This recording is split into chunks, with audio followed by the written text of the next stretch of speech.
Hey everyone, it's Amanda with Americana Gardens, and today I am giving you the hydrangea tour. I know during July and August we tend to hit like a lull with some of our blooms. It's so hot. Like, we just actually went through a huge long intense heat wave, and it finally broke, and it's overcast, and it's gardening time. In my opinion, this is the time to garden.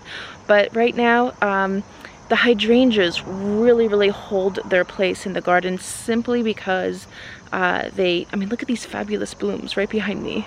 They really pick up the slack of the perennials that are finished with their first flush of blooms and whatnot, and they handle the heat pretty well. So I'm just gonna show you a few of my hydrangeas around the yard and in their spectacular bloom time. So come along. Yes, so right here, this is a space this would be its second or third year. And let me tell you something. This is the strawberry vanilla hydrangea. So the blooms will come out white like this. It's a panicle hydrangea, meaning the blooms are like long. And I'll show you a Macrophylla hydrangea later, just so you know the difference. But see, they will come out this white color, and then when the temperatures hit like a dip at night, you start getting this pink. And what happens is it kind of just starts from the bottom, okay, and works its way up to the top, and it gives the appearance of a strawberry vanilla, like a milkshake? Ice cream cone, there we go. So, but that's what that is, and these are really durable. These really beefed up. They're still putting on more blooms. There's a new bloom coming up. So there's another one here too. I didn't prune this at all this year, and it really filled out. I'm ecstatic with this. That has to be at least 4 feet wide, maybe 5 feet tall at the highest point being right there. It's tall. It's about the size of me, and well, no, it's taller than that. Wow, beautiful, huh? Yeah, right here, I was actually just working on this. This is a butterfly bush. I'm training it to be on more of a standard. So what that means, it's going to be like more on, like not branches, but trunks, so to speak. I'm making the branches trunks, if that makes sense. So yeah, I gotta clean out a lot of this. I cut off a lot of ones that were coming out this way, and I'm just keeping it to be like the canopy on top. I do have to cut some of these. I did a video a little bit ago on like pruning some shrubs, and this was one of the shrubs I showcased, because you can trim them right now. Like, this is a spent bloom. It's brown, right? But then you have this lovely purple one right there, and that's what you want to keep. But you could get rid of these brown ones, and you could just cut them back. New ones will grow. I'll have to do that, but yeah. Okay, I'm getting a little sidetracked with the butterfly bush, but that's what it is. Yeah, here's another one right over here. So this is filling out lovely. I actually have boxwoods underneath those. So this is actually, I can move those boxwoods out to like right here. Yeah, I'm gonna have to do that. I still need a space right here. Oh, excuse the kitty cans, kitty food. They were just fed. Because that yard over there needs to connect with our yard on this side. So, but I can make this a deeper bed, which will be nice.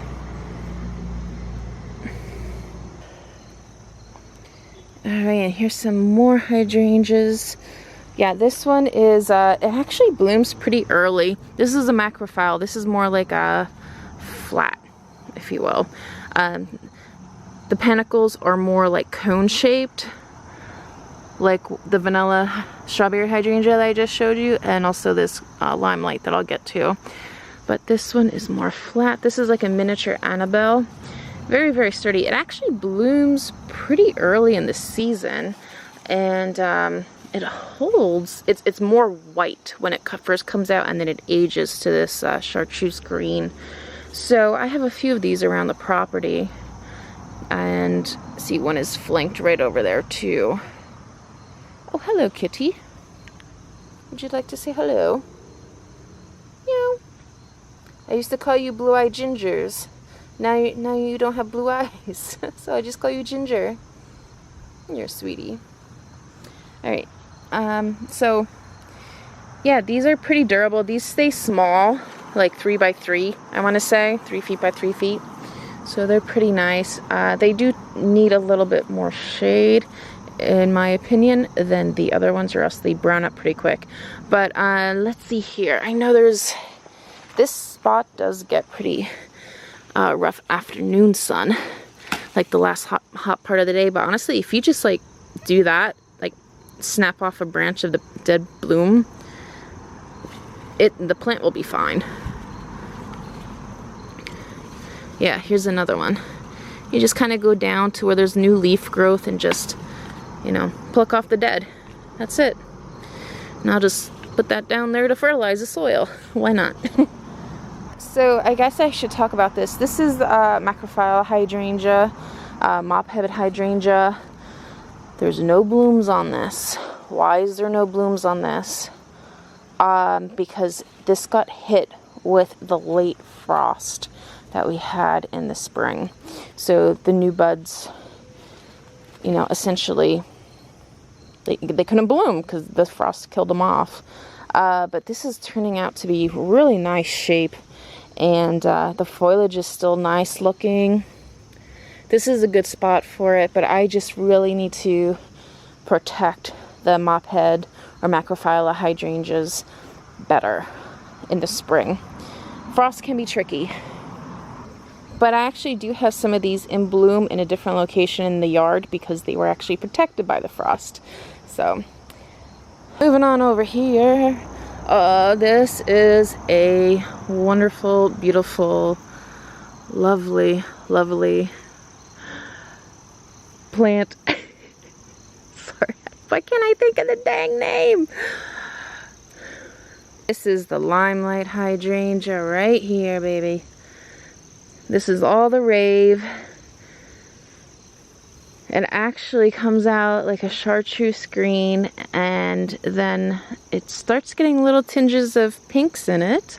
Very cute, great dried flower too.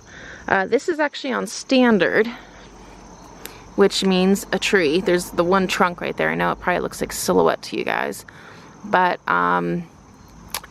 this is great cut flower. What I'm actually going to do is come out here, maybe I'll do that tonight actually, and take off some of the lower branches here, because this is actually a pathway, so I gotta make a pathway.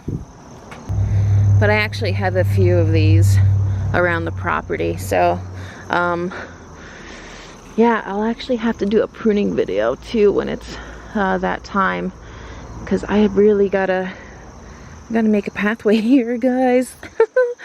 Okay, so let's just go through here, because ooh, it's a jungle. It's a jungle. All right, made it through the jungle. That right there is another strawberry vanilla hydrangea. Hello, gorgeous. Look at that. Beautiful. This is really a lot more pink, intense in the pink department. Again, it just depends on the location of your plant. So that's another one. And just right up through here, this archway, I actually have, ooh, it's starting to turn some color. So this is a really dry spot here. And usually hydrangeas, they prefer more water or else they're gonna get stressed. This is the Oakleaf hydrangea. This will be its fall color, but like a more vibrant red. And if it's in more of a shade, it'll be more purple. The blooms, however, they crisp up. They were beautiful, white and beautiful when they first emerged in the spring. These are actually an early bloomer shrub, but you know what? These blooms look pretty sad. So, but the leaves I mean, when in the summer or in the winter, if you leave the bloom heads on, the snow will actually capture that and add like a nice like depth and dimension to your garden. However, in the summer, like right now, it's not looking too hot. So I think I might come in here and just clean up some of these. You just see it like, I mean, you could use a proper scissor, but you could just snap them. Snap them right above a set of leaves, and you'll be good to go. Yeah, I just cleaned up just that little bit, and you know what? It makes it look so much nicer. Yeah, so much nicer. So I think I'll do that. Sorry guys if you hear the traffic. I live on a main street, so we're a busy street. Oh, and I have some Japanese anemones coming up. Pretty little flowers. Cute. They told me that this whole thing will like spread, and I'm like, I want you to spread. I want you to spread everywhere up on this hill. Hydrangeas. This is another Limelight hydrangea right here. Ooh, it has a rose, one of the climbing roses. I gotta train up. It's stuck in there.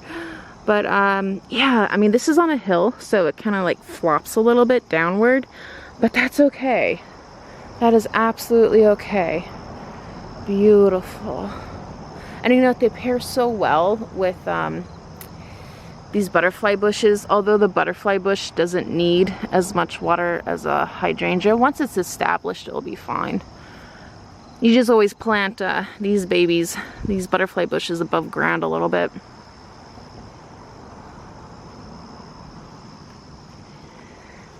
Yeah, see how that hydrangea just pow. It adds that pow to your garden, and everything's in lull.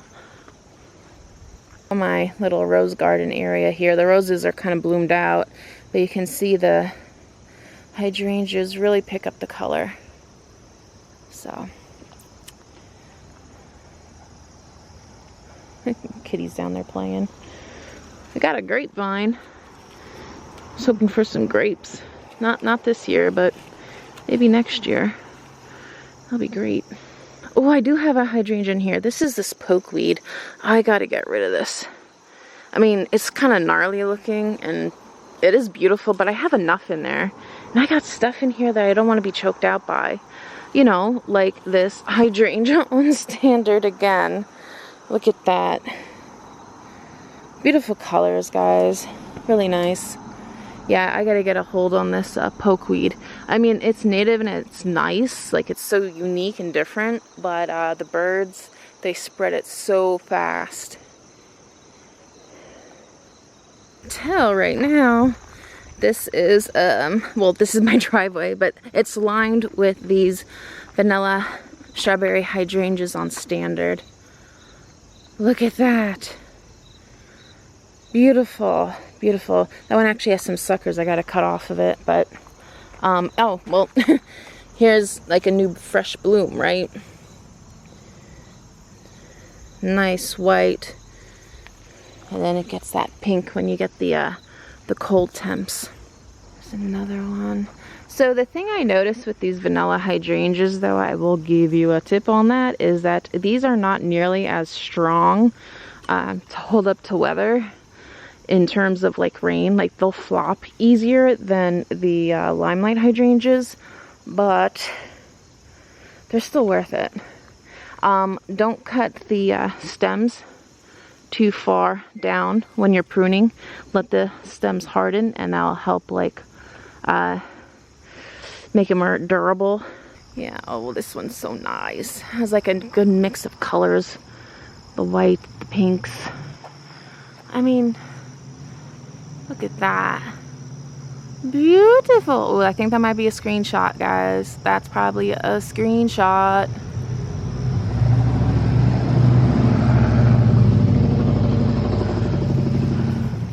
One thing that's a little bit of a bummer is that when it rains and then all of a sudden it, like, the sun comes out and there's water on these petals, it burns the petals. Yeah. Just a little bit though. Nothing too serious. Oh, but that's pretty. That's pretty. Yeah, that's pretty. That is pretty.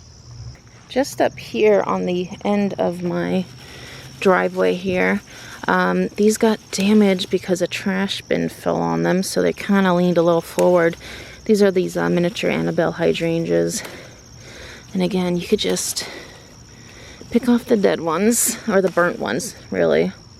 And they'll have a nice color to them. In the coming months, they're still good. They're great. It is. It's cheerful, right? So, and just on the other side of my driveway entrance, I'm actually going to move this. Ooh, there's a weed. Gotta get that weed out. Yeah, I cannot wait to start really cleaning up the garden, guys. Oh, look at that. I didn't even notice that weed was so big because it was just been so hot. It's like, yeah, I don't do anything when it was that hot. Oh, here we go. Here we go. This is a quick fire hydrangea. This is another panicle hydrangea. Look how crisp and white those blooms come out at first. And then they get this pinky color. Oh, sweet little pinky. Okay, but these are the older ones. And like I said, I don't like hook up drip or anything like that to my plants.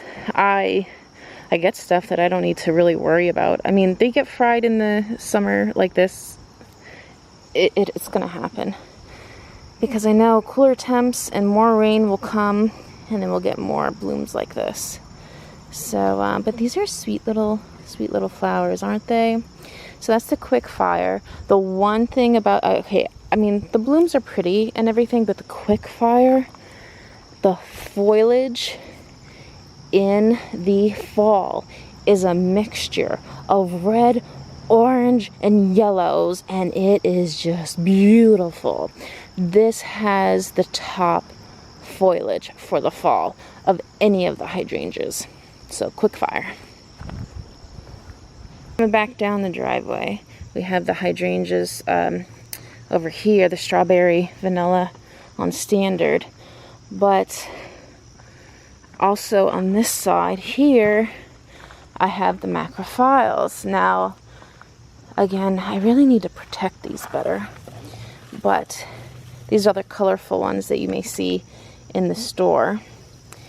Depending on the acidity of your soil, you will get either blue blooms, oh, there's a spider in there, or you will get pink, or you get purple, or you get a mishmash.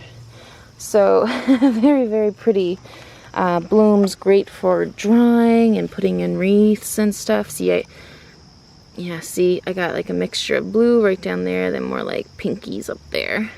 Not a whole lot of blooms on this, but there's some of them, and I have them dotted going down. This is my mom's shade garden here, and let's see here.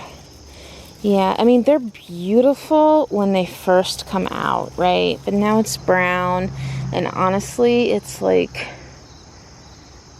I don't want to see brown right now because it just reminds me of like hot weather. So let's see here. Right here where my finger is, there's some new shoots coming out, okay, from the main branch. So if you just like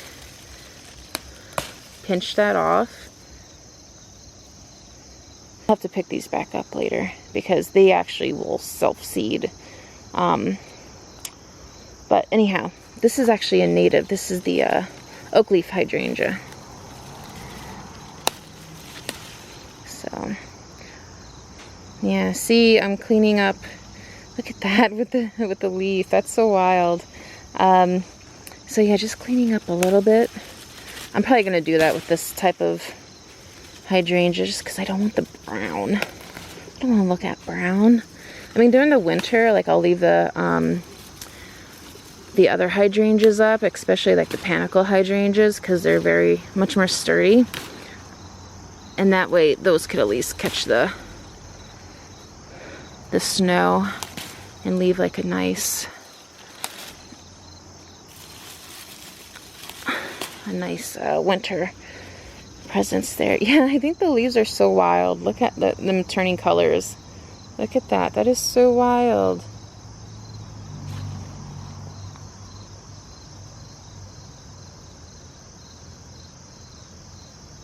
So, but yeah, just a little bit of cleanup and it looks better. So I gotta do the rest of it. This is a big bush. This is one of the first like bushes that have been planted on the property since we moved here like 8 years ago. Now don't get me wrong, the house has always been in my family. Well, since I was a little girl, but you know, we moved away, but they always owned the property. And here we are. So yeah, this is one of the older ones. I got this. This is that pokeweed, man. I'm telling you, it will get everywhere if you don't get it under control. Especially we have like these big trees up there and the birds kind of like nest in and they drop the seeds and it grows. Yeah, and there's another hydrangea tucked in there. Look at, I love that up against that purple dark foliage of this plum cherry. Love it.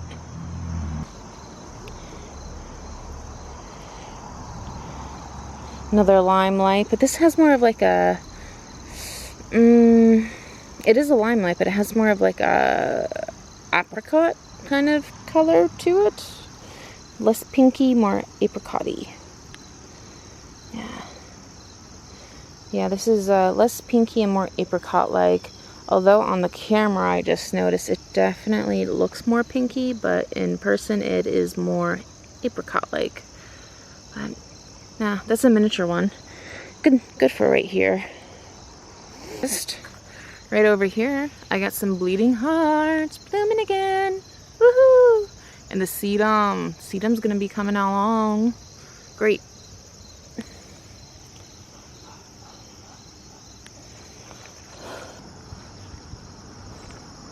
This area is gonna be nice once I get it all cleaned up.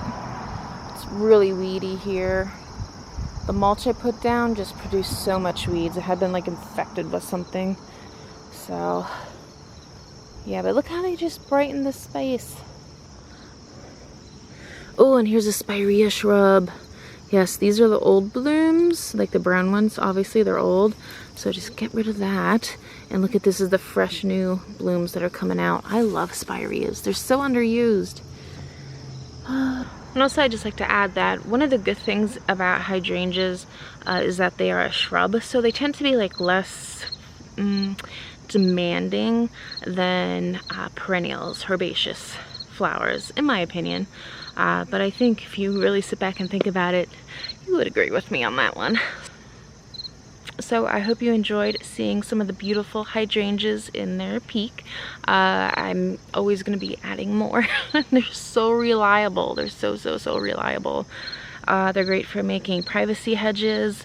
And again, it's just like they really pop during this lull period in the midsummer.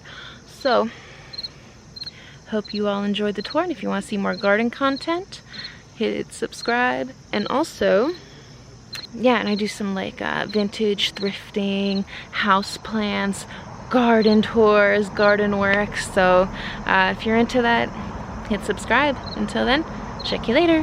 Bye. What you doing, little troublemaker?